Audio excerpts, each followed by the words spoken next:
मुस्लिम league नून की शान हो।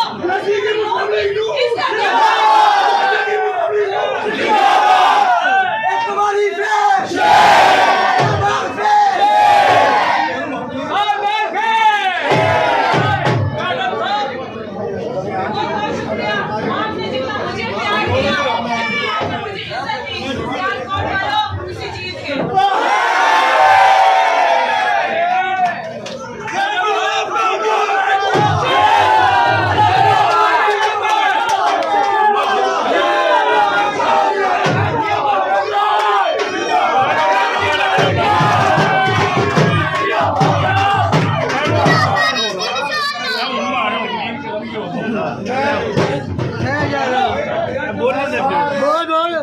अपने भैन भरावां दा, अपने पिंड वाले दा, अपनी वार्ड वाले दा, अपने साथियां दा, अपने बुजुर्गों दा, मावां दा, भैनां दा, सारियां दा दिल की शुक्रिया अदा कर।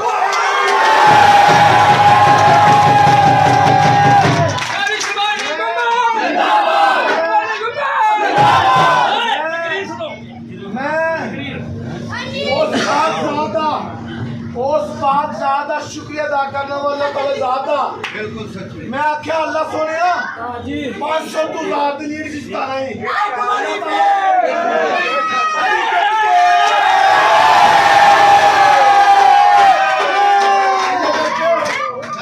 मेरी बहन अब्बासी साहबा डार साहब राणा लियाकत साहब पाशा साहब फरूक घुमन साहब खुरम मंजूर साहब कारी इफ्तिखार साहब सारे दोस्तां दी जेड़ी जिੱਤੇ सारे दोस्तां दी मेहनत दी